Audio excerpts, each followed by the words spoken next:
மத்தேயு 10:34 பூமியின் மேல் சமாதானத்தை அனுப்ப வந்தேன் என்று எண்ணாதிருங்கள்.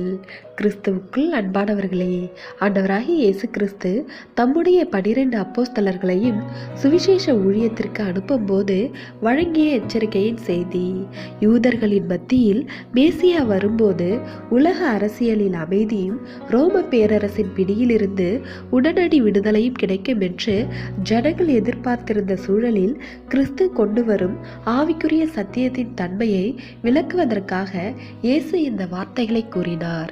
அது மாத்திரமல்ல, இயேசு இங்கு பேசுவது உலக பிரகாரமான போரை பற்றி அல்ல, மாறாக சத்தியத்திற்கும் அசத்தியத்திற்கும் இடையே உண்டாகும் ஆவிக்குரிய பிரிவினையை பற்றி பேசுகிறார்.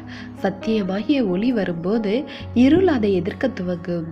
அதாவது, குடும்பத்திலோ அல்லது சமுதாயத்திலோ ஒருவர் கிறிஸ்தவை இரட்சகராக ஏற்றுக்கொள்ளும் போது சத்தியத்தை அறியாதவர்களால் அங்கே தவிர்க்க முடியாத கருத்தியல் பிரிவினை உண்டாகிறது.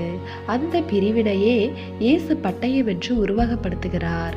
கிறிஸ்து நமக்கு சமாதானத்தின் சுவிசேஷத்தை தான் கொண்டு வந்தார். ஆனால் மனிதனின் பாவம் அந்த சமாதானத்தை போராட்டமாக மாற்றுகிறது. கிறிஸ்து சமாதானத்தை கொண்டு வர விரும்பினாலும் உலகமும் சாத்தானும் சத்தியத்திற்கு விரோதமாக பட்டயத்தை உருவுகின்றது. எனவே தேவ பிள்ளைகளே, இப்படிப்பட்ட போராட்டத்தில் இருந்து நாம் தப்பிக்க வேண்டுமானால் கிறிஸ்துவின் சத்தியத்திற்கு முன்னுரிமை அளித்து அவருடைய பிள்ளையாக வாழ வேண்டும்.